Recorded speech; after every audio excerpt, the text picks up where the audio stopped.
Well, with that being said, JP, would you like to take us to your best bets of the weekend? Yeah, so my best bets of the weekend.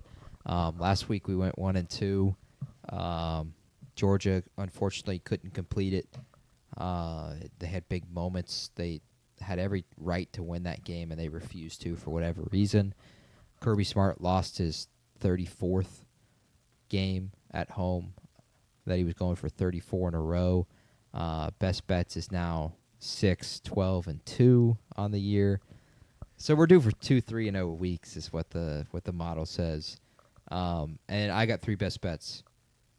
I'm taking the Bulldogs plus 16.5 because it's what the hell it's being offered to me. As a state fan and knowing that we're 6, 12, and 2 in the best bets, that makes me so nervous. I will say I'm 0-2 on betting on my teams this year. I of course bet on New Orleans twice in best bets and lost both of them. I really consider putting New Orleans on this one at plus 1.5, but I'm banned from betting them. We are not banned from betting Mississippi State yet. Mississippi State is 5-0 against the spread. They're going to be 6-0 against the spread. 16.5 points is too much against A&M. No disrespect, but with Blake Shapen starting at quarterback, if it was Kamario Taylor, maybe it's a different story. But I think we're just too good at running the ball, at least to keep this game close. I think Shapen plays well enough. And if Brennan Thompson is playing, then we blow this out of the water. I'm not alone on this. This was Josh Bates, one of his best bets, and he had us at 14.5. 14.5. So it's 16.5 now. Let's go see if he's tweeted anything. That's too many points. I'm sure he'll mention it on the show tonight. That's too many points for an SEC matchup where, if we look at just last week's results, State was right there in line with Tennessee in an overtime game, and A&M won by 6 points against Auburn, and it was an ugly, ugly contest. And Jack says he hates football because of that game. I think Dogs cover 16.5. I can't believe that's a spread that's out there, and it's on ESPN Bet. So if it's there tomorrow, I will be officially betting it. I've already bet them at plus 14, though, and I still like that. Dogs plus 16.5. My second best bet of the week comes from another SEC matchup, and I'm going to take Kent State plus 44.5 to cover the spread at Oklahoma this weekend. John Mateer will not play, and so that inserts Michael Hawkins Jr., who played last season in a few games for Oklahoma. He played in the Tennessee game. That was on prime time. They ended up losing 25-15.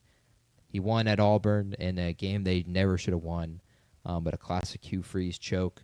He played in the Red River shootout against Texas, and then he played essentially the first quarter of the South Carolina game, threw 2 picks, and then Jackson Arnold was inserted. And it was Jackson Arnold's team the rest of the year.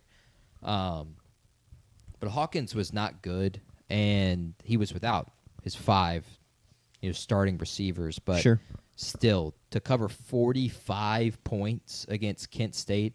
Now Kent State's one of the worst teams in the country, and Oklahoma's coming off of a bye, but I just don't think they're going to be that explosive offensively. They haven't even been that with John Mateer. Even against Illinois State, they weren't explosive offensively, winning a game by 45. And that's an FCS school. Yeah. So give me Kent State to cover 44.5 with Michael Hawkins starting. He has never covered. Actually, no, he probably covered the spread against Auburn. I would assume his record against the spread is 1-3.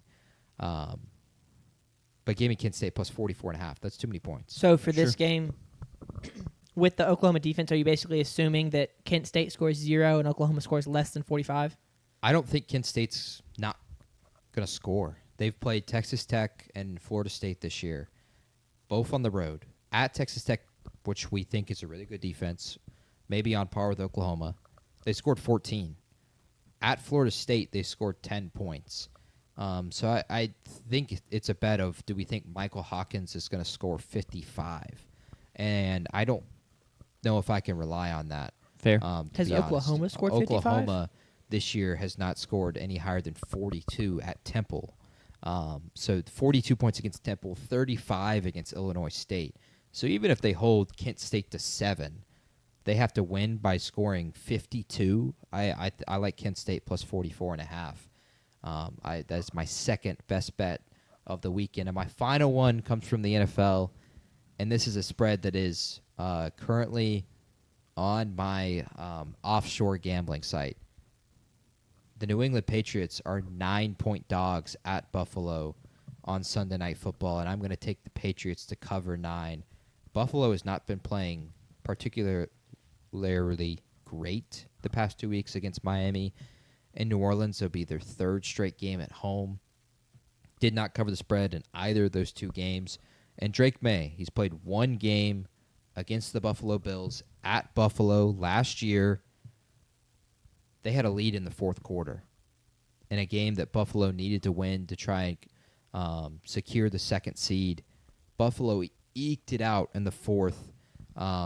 They were up 14-7 at halftime and had a lead in the fourth quarter, leading 21-17. But Buffalo won it 24-21. And I'm getting New England plus 9 points with a better head coach coming off a great performance against Carolina in a primetime game, which is almost always you're going to have closer games in primetime. It feels like New England plus 9, that feels like too many points. I think on ESPN the spread is 7.5. It's weird all the different spreads you're finding out there right now. Sure. But give me Drake May to cover the spread. He was not bad in that game either, I will add. He's 22 for 36, 2 touchdowns, had an interception, and then ran the ball pretty well. So he's not scared. He didn't play in the other game. They ended up playing Joe Milton. It was the final game of the season, if you remember. And Mitch Trubisky and Joe Milton were playing against each other, and he didn't play in that game. He was hurt. He had a concussion that he suffered pretty early in that game.